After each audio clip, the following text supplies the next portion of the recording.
오늘 6월 네 번째 주일 하나님께서 저와 여러분에게 주시는 말씀은 룻기서 2장 1절서부터 7절 말씀으로 이끌려 사는 은혜, 이끌려 사는 은혜, 이러한 제목으로 하나님의 말씀을 선포하겠습니다. 오늘 하나님의 말씀이 선포될 때에 그 말씀이 우리 성도님들 마음 가운데 하나님의 음성으로 들려지고, 그 말씀이 하나님께서 오늘 나에게 주시는 말씀으로 들려지고, 그 말씀이 우리 모든 성도님들 마음 가운데 잘 새겨져서 힘들고 어려운 세상, 어둡고 죄 많은 세상에서 내가 주인 되어서 내 인생을 내 마음대로 사는 것이 아니라 예수님이 주인 되어서 주님의 손에 붙들려 이끌려 사는 우리 모든 성도들이 될 수 있기를 주님의 이름으로 축원합니다. 우리 인생의 모습을 가만히 보면 두 가지입니다. 하나는 자기 자신이 주인 되어서 내가 내 삶을 이끌고 가는 사람이 있습니다. 조금 쉬운 말씀드리면은 내가 내 인생을 산다고 하면서 자기 생각이나 자기 마음이나 자기 계획대로 사는 사람이 있습니다. 자기 뜻대로 인생을 살아가는 겁니다. 또 다른 사람은 주님이 주인 되어서 주님의 손에 이끌려서 살아가는 사람이 있습니다. 내 인생의 주인은 내가 아니야. 내 인생의 주인은 예수님이야. 그러면서 예수님의 손에 붙들리고 예수님의 손에 이끌려서 살아가는 사람들이 있습니다. 우리가 룻기서의 말씀을 보고 있습니다마는 엘리멜렉이라고 하는 사람이 베들레헴 땅에서 살고 있다가 베들레헴 땅에 흉년이 들었습니다. 그러니까 엘리멜렉이 자기가 가지고 있던 모든 가산들을 정리하고 다시는 내가 베들레헴 땅으로 오지 않겠다고 마음속에 결심을 하고 베들레헴을 떠나서 모압 지방으로 갑니다. 엘리멜렉이 베들레헴을 버리고 모압 지방으로 간 것은 주님께 이끌려 간 것이 아니라 엘리멜렉이 주인되고 엘리멜렉이 왕돼서 자기 스스로 그 길을 걸어간 겁니다. 그런데 모압 땅에 내려가 가지고 남편도 죽고 두 아들도 죽고 나오미가 룻을 데리고 베들레헴으로 다시 올라옵니다. 근데 베들레헴으로 다시 올라오는 저들의 발자취를 가만히 보면 나오미가 베들레헴으로 온 것이 아니고 하나님께서 저들의 삶 가운데 간섭하시고 이끌어 주셔서 하나님이 저들을 베들레헴으로 이끌고 오신 것을 볼 수 있어요. 왜 그러냐고 하면 지난주에 말씀드렸듯이 나오미가 베들레헴으로 돌아온 것은 표면적인 이유가 있고 내적인 이유가 있는데, 표면적인 이유는 그 땅에 흉년이 들어서 더 이상 살 수가 없는 거예요. 그리고 또 하나는 내가 지금 이렇게 고통을 당하고 쓴잔을 마시면서 눈물을 흘리는 것은 하나님이 내가 베들레헴을 버리고 왔기 때문에 하나님이 나를 주셨구나 라고 하는 것을 깨달으면서 이게 하나님의 사랑이로구나 라고 하는 것을 깨닫고 하나님께 돌아온 거예요. 그렇다고 할 것 같으면은 나오미가 베들레헴으로 룻을 데리고 온 것은 자기가 온 게 아닙니다. 하나님께서 오게 하신 거고 하나님께서 이끌어 주셨기 때문에 베들레헴으로 오게 됐다라고 하는 겁니다. 가장 복된 사람은 내가 내 인생을 내 맘대로 사는 인생이 좋은 인생이 아니고 복된 인생이 아닙니다. 정말 내 삶의 주인은 하나님이고 예수님이다. 그 예수님께 이끌려서 한 걸음 한 걸음 살아가는 인생이 정말 복된 인생이에요. 사랑하는 성도 여러분, 여러분들이 인생의 주인 되어가지고 여러분들이 갈 길을 여러분들이 가는 성도 되지 말고 하나님께 붙들리고 예수님께 붙들려서 이끌려 사는 성도들이 될 수 있기를 주님의 이름으로 축원합니다. 오늘 룻기서 2장 1절서부터 7절에 있는 말씀을 보면서 하나님의 이끌려서 하나님의 은혜로 사는 게 도대체 뭔가, 이끌려 사는 은혜란 무엇인가 라고 하는 제목을 가지고 몇 가지 하나님의 말씀을 같이 선포하고 은혜 받는 시간을 갖도록 합니다. 첫째, 하나님께서는 룻을 이끌어 보아스를 만나게 하셨다고 하십니다. 하나님께서는 룻을 이끌어서 보아스를 만나게 하셨습니다. 룻기서 2장 1절 말씀입니다. 나오미의 남편 시작. 나오미의 남편 엘리멜렉의 친족으로 유력한 자가 있으니 그의 이름은 보아스더라. 아멘. 오늘 룻기서 1장 말씀해 보면 1장 마지막 절에 볼 것 같으면은 모압 땅에 있던 나오미와 모압 땅에 있던 룻이 베들레헴으로 왔더라 하고 끝납니다. 그런데 뜬금없이 2장 1절 말씀에서 뭐라고 말씀하고 있느냐고 하면 나오미의 남편 엘리멜렉의 친족으로 유력한 자가 있으니 그의 이름은 누구라고요? 보아스더라. 아니 베들레헴에서 올라와가지고 뭘 했다 이런 걸 얘기하고 있는 게 아니에요. 올라와서 보니까 거기에 엘리멜렉의 친척인 보아스가 있었다라고 하는 걸 얘기해요. 자, 그럼 우리가 성경을 잘 봐야 될 게, 아니 왜 하나님께서는 나오미와 룻이 베들레헴에 올라왔는데 보아스가 거기 있었다라고 하는 것을 얘기하는 거예요. 그것도 엘리멜렉의 친족인데 그 사람이 거기 있었다고 왜 얘기하는 거예요? 그 얘기는 무슨 뜻이냐고 하면 하나님이 예고하시면서 보여주시는 거예요. 앞으로 룻이 보아스를 만나게 될 것이다 라고 하는 것을 보여주시고 예고하는 말씀이에요.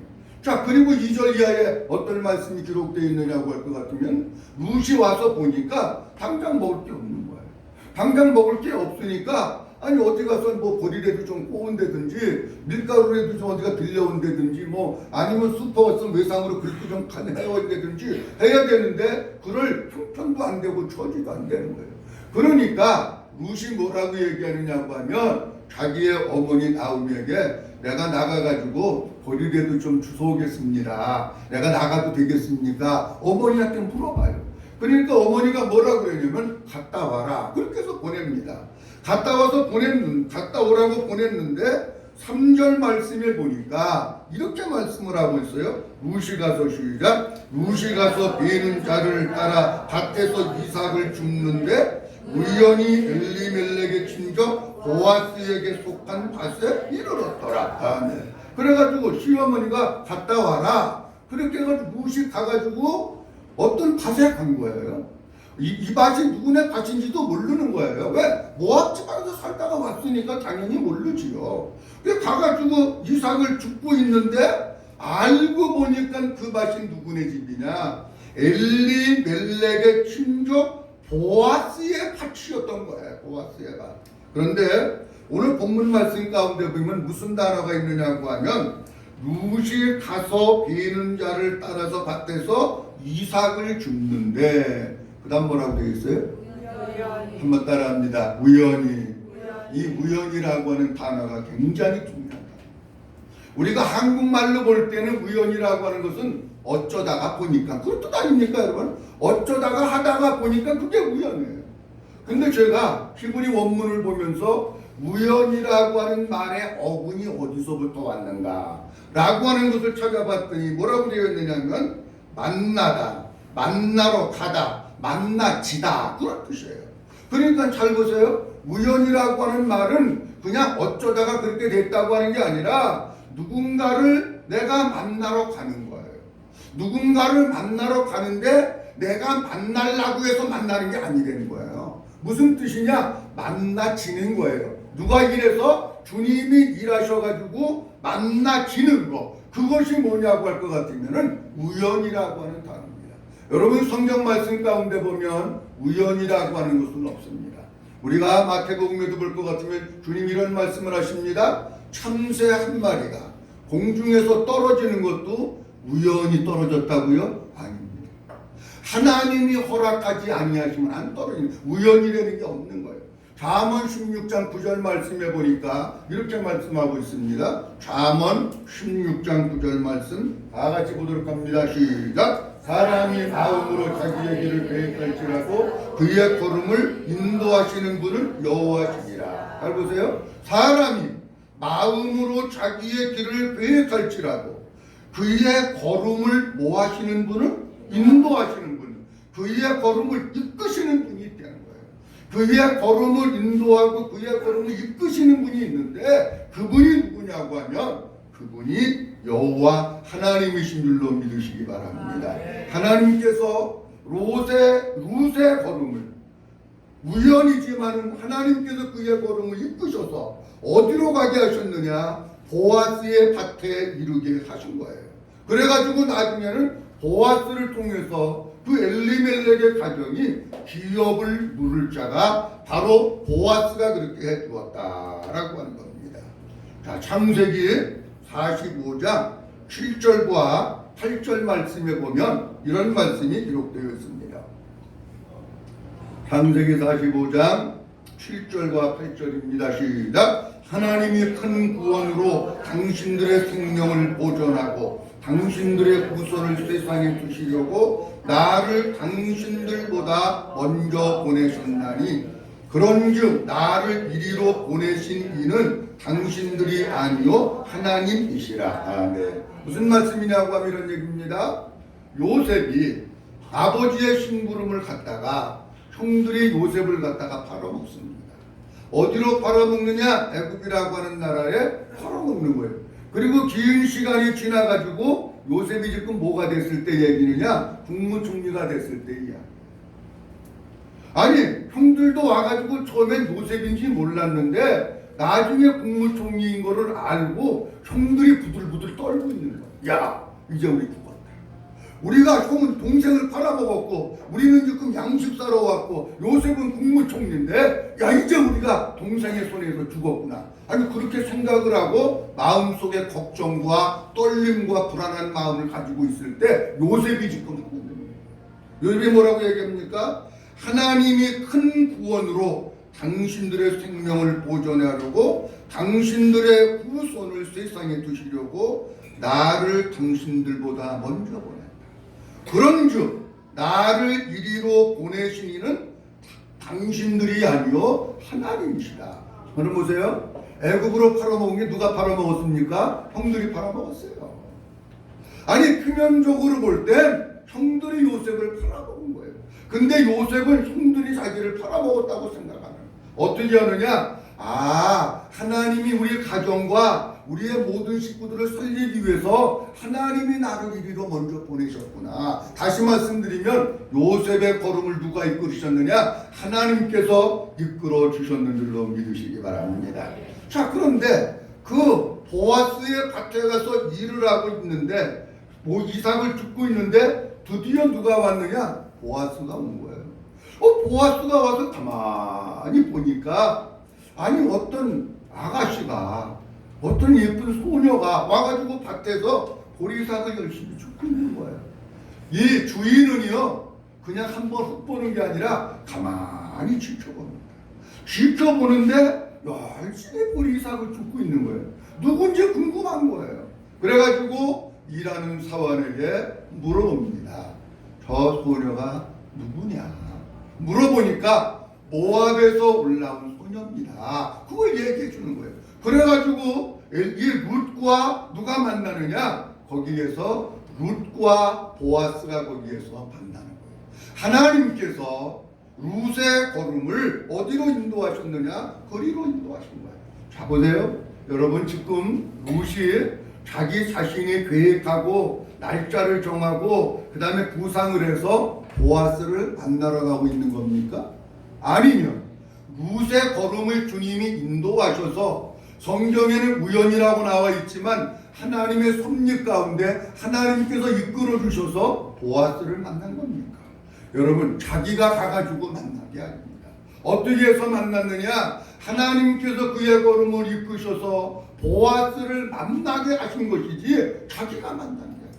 여러분 우리가 진짜 복음으로 살고 진짜 우리가 생명으로 산다고 하는 것은 뭐냐? 주님께 이끌려 사는 룻에게 있어서 그리고 나오미의 가정에 있어서 가장 큰 축복이 뭘까? 그것은 다른 게 아니고 보아스를 만난다.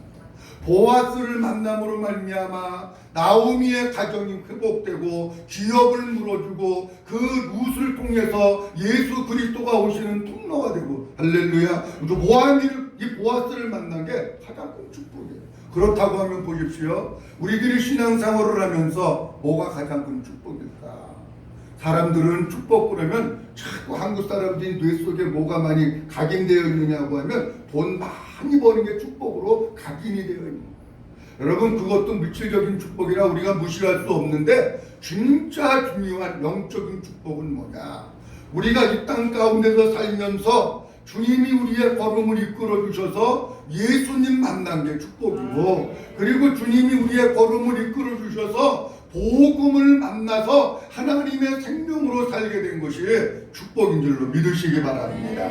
그렇기 때문에 우리는 날마다 내가 주인 되어서 내가 내 삶을 이끌려서 사는 것이 아니라 주님이 주인 되어서 우리의 삶을 이끌어 가시는, 이끌림을 당하는 이런 성도들이 될 수 있기를 주님의 이름으로 축원합니다. 그다음 둘째로 룻이 만난 보아스는 유력한 사람이라고 하십니다.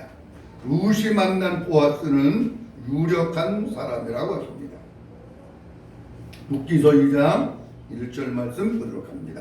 룻기서 2장 1절 말씀, 나오미의 남편 시작. 나오미의 남편 엘리멜렉의 신족으로 유력한 자가 있으니 그의 이름은 보아스더라. 아니, 그럼 보아스를 소개하고 있는데 뭐라고 소개하고 있느냐고 하면, 하나는 엘리멜렉의 신족이다, 이렇게 소개합니다. 여러분이 엘리멜렉의 신족이라고 하는 게 굉장히 중요한 의미가 있어요. 이제 뒤에 가서 말씀드립니다. 엘리멜렉의 신족이라고 소개를 하고 있고, 또 하나는 뭐라고 소개하고 있느냐고 하면, 한번 따라합니다. 유력한 자가 있으니. 무슨 자가 있으니? 유력한 자가 있으니. 우리말 성경에는 룻기서 2장 1절을 어떻게 쓰고 있느냐고 하면, 나오미에게는 남편 쪽 친척으로 엘리멜렉의 가문 가운데 큰 부자가 하나 있었는데 그의 이름은 보아스였습니다. 그렇게 우리는 유력한 자, 여기 우리가 쓰고 있는 개역개정에는, 근데 우리말 성경에는 큰 부자가 남편 쪽에 친척으로 있었는데 바로 그 사람이 보아스고 바로 그 사람이 큰 부자였다, 그렇게 말씀을 하고 있습니다. 여기에 유력한 자라고 하는 단어가 중요합니다. 유력한 자라고 하는 뜻은 어떤 뜻이냐고 하면 재물, 힘, 권세, 그런 뜻입니다. 그러니까는 보아스가 유력한 자라고 하는 뜻은 무슨 뜻이냐고 하면 재물을 많이 가지고 있는 부자라고 하는 것을 얘기하고 있고요, 힘이 있고 능력 있고 권세 있는 사람이라고 하는 것을 우리에게 말씀을 해주고 있는 거예요. 그런데 중요한 게 뭐냐고 하면 이 유력한 자라고 하는 단어가 어디에서부터 왔느냐라고 하는 거예요. 유력한 자라고 하는 뜻은 힘, 재물, 권세, 그런 뜻인데 이 단어가 원뿌리가 있어요. 어근이 있는데 어디서부터 왔느냐고 하면 고통을 당하다, 중상을 입다, 아파하다, 그런 뜻에서부터 왔어요.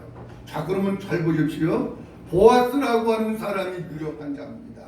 힘도 있고 돈도 있고 권세도 있습니다. 그런데 그 단어가 아파하고 중상을 입고 고통당하다고 하는 뜻에서 왔습니다. 자, 이해가 되셨습니까? 그렇다고 하면 잘 보세요. 보아스라고 하는 사람은 자기가 가지고 있는 힘, 자기가 가지고 있는 재산, 자기가 가지고 있는 권력을 나를 위해서 쓰는 것이 아니라 아파하는 사람들, 고통당하는 사람들, 힘들어하는 사람들을 위해서 쓰고 그들을 살리는 일을 위해서 보아스가 그것을 쓸 것을 이미 성경은 단어의 뜻을 통해서 우리에게 말씀을 해주시고 있는 겁니다. 그런데 정말 성경 룻기서를 읽어보면 보아스는 자기가 가지고 있는 권력과 자기가 가지고 있는 재산이나 힘을 자기 위해서 쓴 것이 아니고 지금 힘들어하고 있고 아파하고 있고 신음하고 있고 고통당하고 있는 룻의 가정을 위해서 쓰면서 그 가정의 기업을 물어주면서 그 가정을 회복시켜주고 있다라고 하는 겁니다. 그렇다고 하면 이 보아스는 누구를 상징하고 있는 것일까? 이 보아스는 다른 분이 아닌 예수 그리스도를 상징해주고 있는 줄로 믿으시기 바랍니다. 왜냐하면 예수님께서는 이 세상의 모든 권세를 다 가지신 분이에요. 마태복음 28장 18절 말씀에 주님 우리에게 말씀하십니다. 예수님께서 나와 말씀하여 이르시는데 하늘과 땅의 모든 권세를 아버지 하나님께서 내게 주셨다. 하늘과 땅의 모든 권세를 다 가지신 분이 누구냐? 그분이 예수님이신 줄로 믿으시기 바랍니다. 그러니까 보아스는 누구를 상징하느냐? 그냥 돈 많은 사람, 아니 그런 거 얘기하려고 성경 쓰는 거 아니에요. 보아스를 통해서 성경은 누굴 말씀하고 싶은 거냐? 예수 그리스도를 말씀하고 있는 거예요. 그 모든 권세를 가지신 예수님이 죄로 인해서 신음하고 죄악으로 인해서 아파하고 사탄에 매여서 고통 가운데 있는 자들을 살리시기 위해서 십자가에서 피 흘려 죽으시고 모든 죄의 대가를 다 지불하시고 그리고 부활하시고 승천하셔서 그 주님이 다시 우리 마음 가운데 우리를 성전 삼으시고 내 안에 우리의 왕으로 우리의 주인으로 좌정하고 계신 줄로 믿으시기 바랍니다.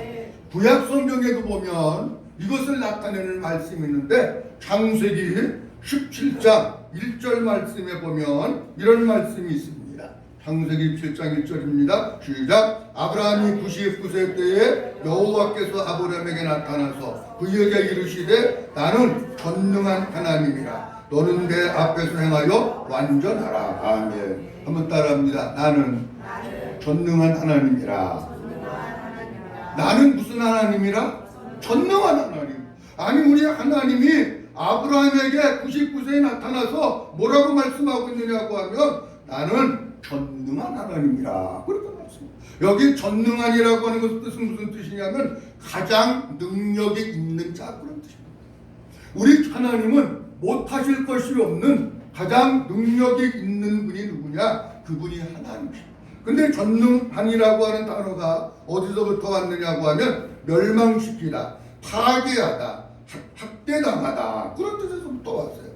그렇다고 하면 이 얘기는 무슨 뜻이냐고 하면 이런 뜻입니다. 전능하신 하나님, 전능하신 예수 그리스도가 이 땅에 오셔가지고 사람들이 사탄에 매여 있고 영혼이 파괴되고 삶이 파괴되고 고통당하고 있는데 그들을 거기에서부터 살려주시는 분이 누구시냐? 거기서부터 건져내시는 분이 누구시냐? 그분이 하나님이시고 그분이 예수 그리스도인 줄로 믿으시기 바랍니다. 사랑하는 성도 여러분, 우리는 약합니다. 우리는 힘이 없습니다. 우리는 부족합니다. 그런데 하나님은 전능한 하나님, 그런데 우리 예수님은 하늘과 땅의 모든 권세를 다 가지신 예수님이신 줄로 믿으시기 바랍니다. 사랑하는 성도 여러분, 우리의 삶을 살아나가면서 내 힘으로 해결할 수 없는 문제들이 얼마나 많은지 그것을 내 힘으로 해결하려고 애쓰고 힘쓰면 해결이 안 됩니다. 사람으로서는 할 수 없으되 하나님으로서는 다 할 수 있느니라 우리 주님 말씀하셨는데 그 하나님께 내가 해결하지 못하는 문제를 내어놓고 기도하면 하나님께서 능력으로 우리에게 임하셔서 문제를 해결해 주시고 우리를 살려주시고 우리를 고통 가운데서 아픔 가운데서 건져주시게 되는 줄로 믿으시기 바랍니다. 그 다음 셋째로 이끌려 산 롯은 자신의 삶에 최선을 다했다고 하십니다. 룻기서 2장 2절 말씀에 보면 이렇게 말씀하고 있습니다. 룻기서 2장 2절 모함 여인 시작. 모함 여인 룻이 나오미에게 이르되 원하건대 내가 밭으로 가서 내가 누구에게 은혜를 입으며 그를 따라가서 이삭을 죽겠나이다 하니 나오미가 그에게 이르되 내 따라 갈지어다 하며 아멘.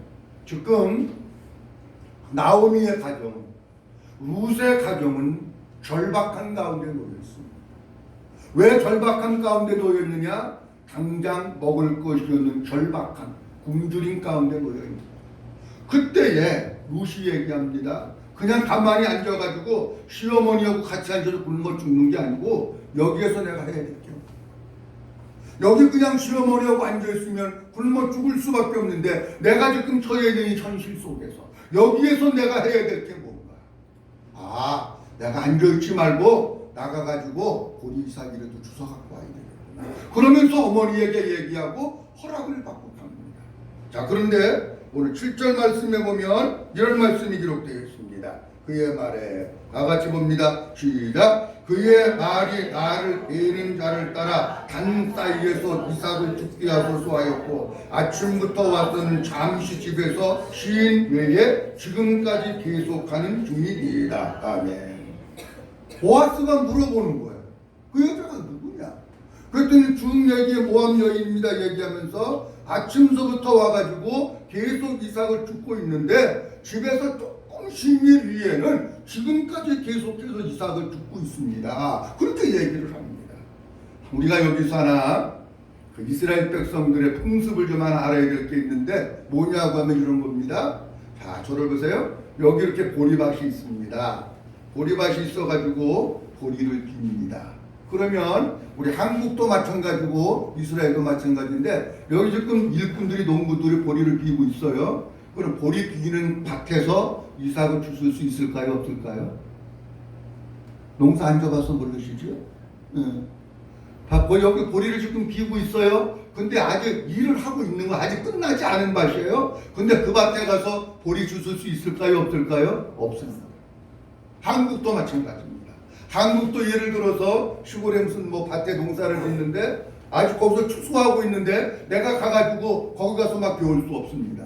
한국도 어떻게 되냐면 거기가 다 끝나고 예를 들어서 뭐 가을에 무라든지 배추라든지 이런 게 이렇게 있는데 농부가 좋은 거는 다 벼가지고 팔을 건 팔고 뭐 자기가 쓸 거 쓰고 나머지 이제 있단 말이에요. 그거는 가서 갖고 와서 먹어도 농부가 아무 소리 안 합니다. 근데 아직 내가 추수를 하고 있어. 하고 있는데 가가지고 배추 뽑아갖고 가고 무 뽑아갖고 가고 그러면 주인이 가만히 있겠느냐고. 그거는 아니에요. 지금 이 보아스의 이 밭은 추수가 끝난 밭입니까? 일하고 있는 밭입니까? 일하고 있는 밭입니다. 갈 수 있습니까? 없습니까? 갈 수 없는 밭입니다. 그럼에도 불구하고 내가 가서 이삭을 죽겠다고 하는 얘기는 무슨 얘기냐? 그거라도 안 죽으면 내가 굶어 죽는 거야. 그만큼 절박한 가운데 있는 거예요. 그러니까 천연 불구하고 내가 지금 여기 서 있는 위치에서 최선을 다하는 건 뭐냐? 가가지고 양해를 구하고 가가지고 허락을 받고 그거라도 주워와서 내가 시어머니였고 함께 먹어야 산다고 하는 절박함이 있는 거예요. 근데 이 본문의 말씀을 보면서 이 룻의 모습을 보면서 우리가 한 가지 깨달아야 될 것은 뭐냐고 하면 룻이 야, 내가 지금 이렇게 뭐 우리로 얘기하면 거지같이 동냥하는 그런 건데 너네 밭에 가서 그것도 허락받고 추수도 안 끝났는데 가서 그거 해와야 되느냐? 내가 이런 거 주워야지만이 먹고 사냐? 그러면서 자존심 상해하고 창피하게 생각하고 부끄럽게 생각하지 않았다는 거예요. 만약에 자존심 상해하고 창피하게 생각했으면 그렇게 안 합니다.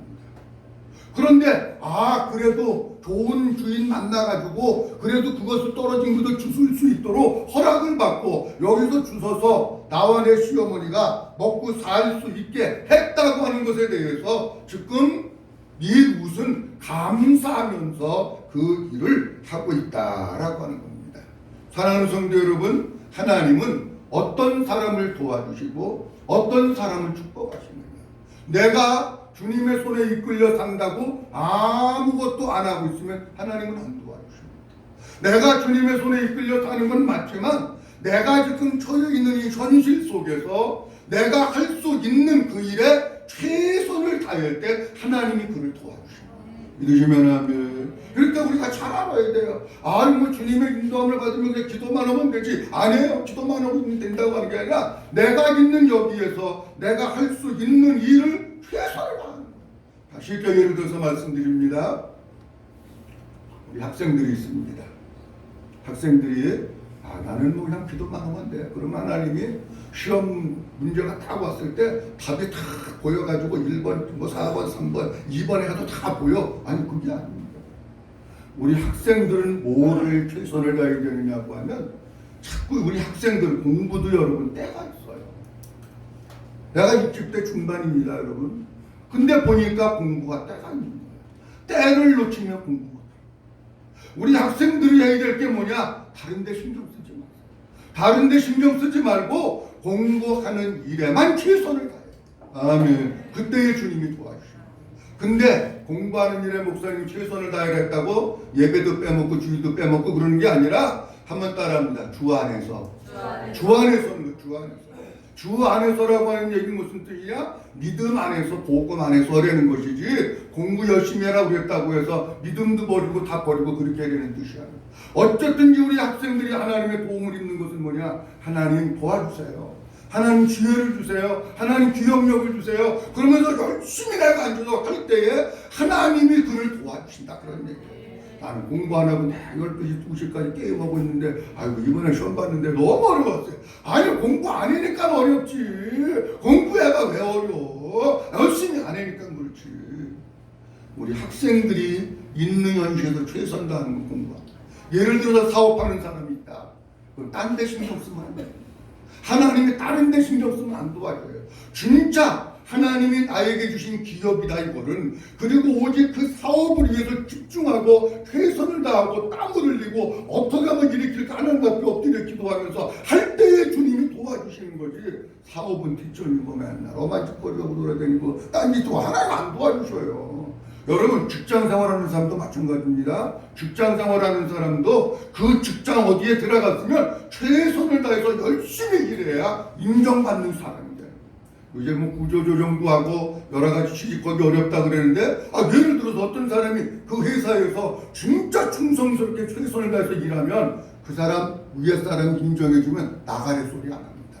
끝까지 함께 있자 그러지 나가래 소리 안 합니다. 여러분 우리 가정주부들도 있습니다. 가정주부들은 뭐 하는 겁니까? 하나님께서 여러분들에게 가정이라고 하는 걸 맡겨주신 거예요. 물론 지금 사회적인 구조가 옛날하고 틀립니다. 옛날에는 가정주부는 가정 살림만 했지만 요즘에는 직장 생활도 해야 되고 가정도 돌봐야 되고 어쨌든 힘들어요. 남편들이 또 잘 도와줘야 돼요. 그런데 어쨌든지 가정주부가 해야 될 일은 뭐냐? 가정을 잘 보살피고 가정을 잘 가꾸어 나갈 때 하나님이 나를 도와주시는 거예요. 나는 뭐 나는 살림하는데 취미 없어. 맨날 놀러 다니고 맨날 꽃구경 가고 맨날 해수욕장 가고 그러면 하나님이 안 도와주셔요. 가정주부가 해야 되는 거는 뭐냐? 최선을 다해서 우리의 가정을 내가 이렇게 세우는 거야. 다른 사람 기도 못할 때 남편을 위해서 자녀들을 위해서 우리 가정을 위해서 열심히 기도하면서 가정을 잘 세워나갈 때 주님이 도와주시는 거지. 여러분 우리 예수 믿는 사람들은 빈둥거리만 합니다.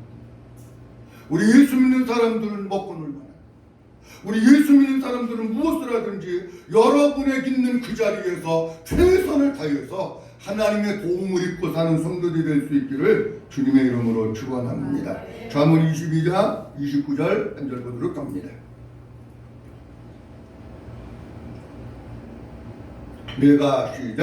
내가 자기의 일에 능숙한 사람을 보았느냐? 이러한 사람 왕 앞에 설 것이요 천한 자 앞에 서지 아니하리라. 아멘. 내가 자기의 일에 뭐한 사람을 보았느냐? 능숙한 사람을 보았느냐. 이러한 사람은 누구 앞에 설 것이요?